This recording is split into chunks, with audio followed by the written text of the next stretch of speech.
Welcome to Preparing for the Unexpected. I'm your host, Alex Fullick, and as always, we like to talk about things related to resiliency, business continuity, disasters, anything that helps you, your organization, or your community plan for, respond to, and overcome adverse situations. If you'd like to be a guest on the show, please feel free. You can find me on LinkedIn. I am still the only Alex Fullick there, and I do respond to everything I get.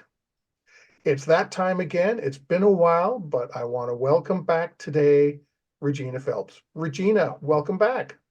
Alex, it is so good to see you. And actually, last month I saw you in person at DRJ, which We was did, fabulous. and which is why we didn't bother recording an episode in March because, well, we were already chatting, and you Right. had a guest appearance on our live broadcast with James I Green. did. I did, which was great fun, by the way, you and James. And it's always a pleasure to have you there because we always start laughing. It's weird. When you and I and James, we get together, we always have a good laugh, but yet we always talk about things that make people cry. So, it's kind of interesting. It must be something about our personalities. I don't know. What do you think? Yeah, I don't know, eh? So you have some really juicy topics we're going to chat about today. Yeah, and we don't have any slides, so because normally people know I probably always show slides to some extent. But I was really thinking about what we would talk about, and I frankly have been mulling this over not only with my clients, but a lot of the writing I've been doing recently. And it's really about just the times that we're living in, Mhm. and I was very funny. I just did a talk on Mark Hoffman's podcast, and he titled my talk at the end of it after he said, I think we're just going to call this red lights flashing. Ding, ding, ding. Yeah. So, right. So it feels like there's so much going on. And I think sometimes when there's so much going on that we feel almost helpless, or we also think that perhaps in our field, it doesn't affect us. Hmm. And I think I want to maybe talk about that idea through the lens of about 5 or 6 topics. Because I think when someone sees a war like Ukraine or what's going on in China or what's happening in Gaza and Israel, people think like, well, gosh, that doesn't really impact me. It doesn't really impact my business. But in reality, all of these things impact us a lot. Yeah. And they also impact us maybe just personally and then societally within our friends, our communities, our nations. But also then it can be supply chain related issues or other things that begin to impact us. And so I thought it'd be helpful if we talk about it and talk about a variety of things and then sort of tie them back to our profession and what people should be thinking about, Yeah. so that we're not flat-footed, is what I'd like to suggest. That sounds good to me. Okay, great. So the first one I wanted to talk about were the regional wars. Currently, right now, we only have 2. I shouldn't say only because that sounds so horrible, but any more extensions of them are possible, and certainly there are lots of other parts of the country and the world that are kind of bubbling over. And the Hmm. 2 that come to mind, of course, are the one that's been going on now, sadly, for over 2 years, is the Yeah. Ukraine-Russia war.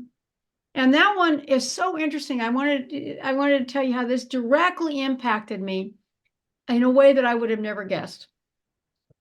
So I don't know if you know this, but Ukraine, prior to the war, actually had a very robust pharmacological business. There were many pharmacy or pharmacological, drug manufacturers over there. They made many components that go into manufactured drugs all over the world. Pardon me. And it directly impacted me. And so I was actually selected to be on a trial. I have asthma and my lungs have been really awful the last few years. And so I wanted to be on a trial to see if there were new drugs coming out or new things, new treatments or whatever. And so I was selected for this trial at UCSF, which is the University of California in San Francisco. And when they presented, there were going to be 8 drugs that were on this trial. But it turned out that 4 of them were no longer going to be on the trial because guess where they were manufactured and or those components of that medication came from? I'm going to guess Ukraine. Ukraine. How about that? And so personally, that's just sort of a weird example of it, but What that means is that there's so often there are things that do have cascading impacts. Mhm. And you certainly look at Ukraine and Russia and the destabilization of parts around Europe, the anxiety in Poland and Moldova and other places. And you may say, well, I don't really, it doesn't have anything to do with me. Well, look at the increase in costs in oil, for example, or increases in the issue of grain and other things that have had cascading effects around the world that may impact you personally, maybe not professionally in our business, but all the same, it does have those kinds of destabilizing effects. Or it Certainly, hasn't impacted you yet. It just hasn't reached you. right, that could be very true as well.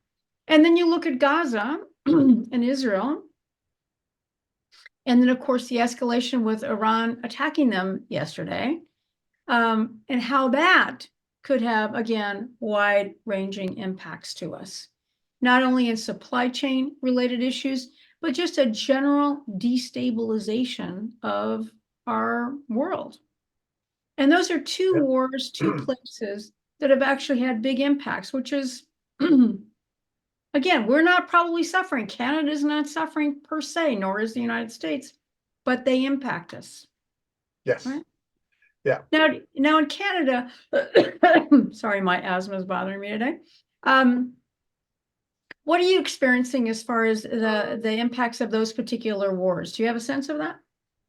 Well, we tend to end up experiencing the same thing that goes on in the US because we're so close, Right. right? We're outside of Mexico, we're your only other country that touches you, Right. by land. So a lot of your influence comes up to us. So we end up experiencing the same things. There are things here that we get concerned about because we have a very large Ukraine population here. We took Is in that since the war or? both, even before there was any war, we had a very large population here. Hmm. And it continued, obviously, when the war started.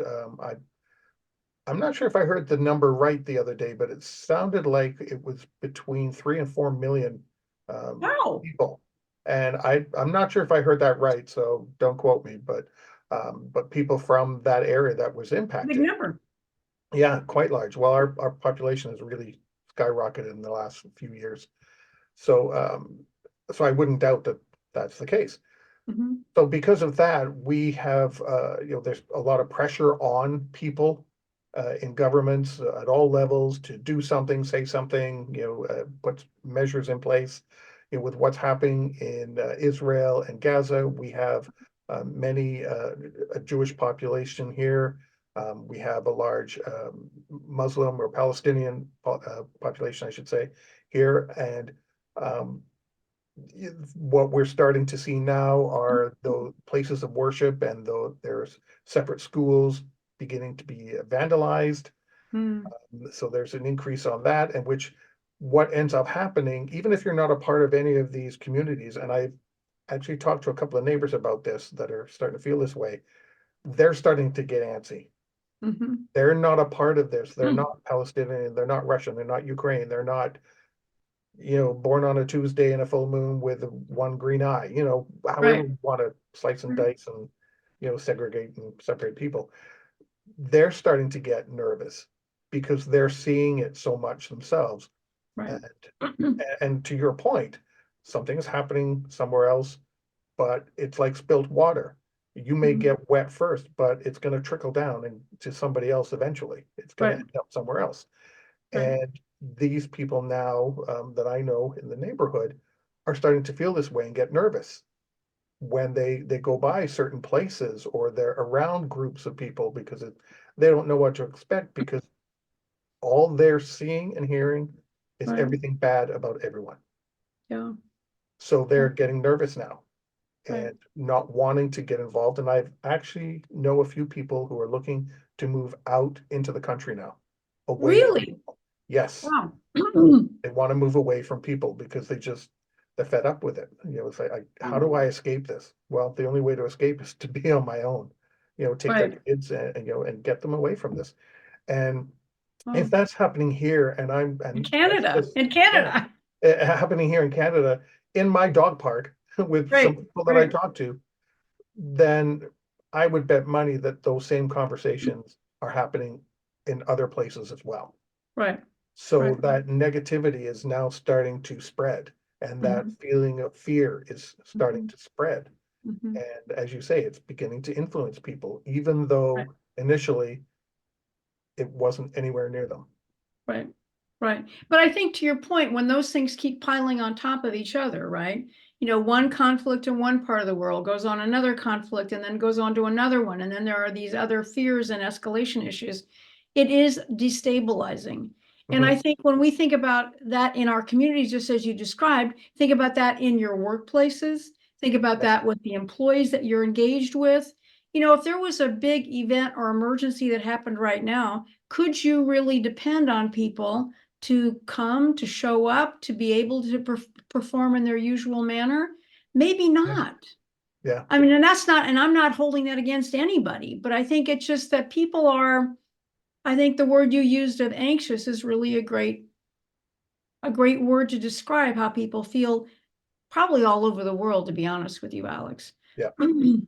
And when we do have these events like Ukraine, Russia, or Israel, Gaza, when focus for some of these governments are or other countries are focused on those areas, there are other players who will turn around and say, "Well, now you're not watching me, so I'll go do something." Right.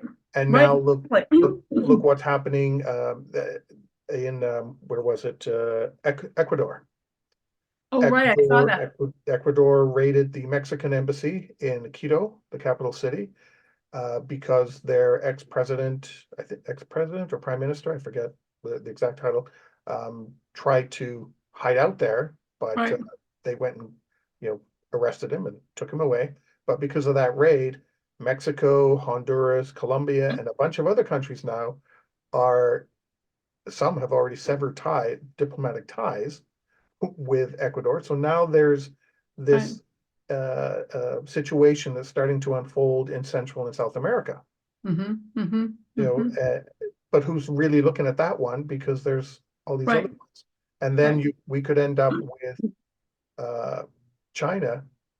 And I'm not saying this will happen, but they've had their eyes on Taiwan. other areas, Yep. for quite a while, and they may just be able to walk in because nobody's there. Everybody's looking somewhere else. Right. Right. Right. Absolutely. Absolutely. And so when you look at the kind of work that we do, even if you're working for a company that's only in a location, you get things from other places in the world. You are engaged in commerce in different ways, both professionally and personally. And so the ramifications are really huge. And I think there's that destabilizing factor that you were just really alluding to, how, gee, if something isn't being watched, well, maybe I can be as aggressive as my, somebody down the street. And that's certainly a big fear that people have with Taiwan and China. Yeah. And I don't know if you noticed very recently, but also Japan is now remilitarized. After Yes. World War II, they were not allowed to have a military. And then I don't remember when that changed. It was probably, I don't know, 5 or 6 years ago or something. And they actually then started to recreate a military. And now, because of the impact of China in the region, they're now putting military posts in a lot of these smaller, they have many, many small, like the Philippines, they have lots of other small islands that are Yeah. part of Japan, but are, again, some distance away from the main island. They're now placing posts in all of those, just like the Philippines is putting posts in more and more of their little islands, because they're trying to make sure that they're squatting on what belongs to them. Yeah. So that destabilization is going on. And that's, that should make people feel a little unnerved, I would think. Yeah. Yeah. And it continues because you can't have eyes everywhere. You can't have eyes everywhere. That's exactly right. But it was, if you look back through history, the Spanish empires, the French empires, the British Empire, the US, none of them have been able to keep their eyes on everything all the time. Right. And the So, bigger you are, it's harder, right? I mean, yeah, the more space you have to squat on, right? yeah, Right. history proves that that happens when you spread yourself thin and you're Right. looking somewhere else. Well, somebody else steps in, Right. will Right. do what they want. and then, all heck will break loose, Right, right. No, absolutely, absolutely. And I think that's something that, again, we don't necessarily think as continuity and resiliency professionals that those things are something that we should be concerned about. And I raise the question that I think we should, and we need to be thinking about that more aggressively than we possibly are. Now, I I'm think just so looking too. at my timer, and I'm wondering if we should take a break Yes, before we yes, actually keep talking about the rest. yes, we've got other ones to go through, so we always have a list of things to go through. We are talking with Regina Phelps today, talking about, I guess we could call it uncertain times, Uncertain right? times. Uncertain times. And we will be right back. If you liked that video, thumbs up. If you didn't like that video, thumbs down. But leave me a message and let me know your thoughts. Of course, don't forget to subscribe. And in the meantime, stay prepared, everybody.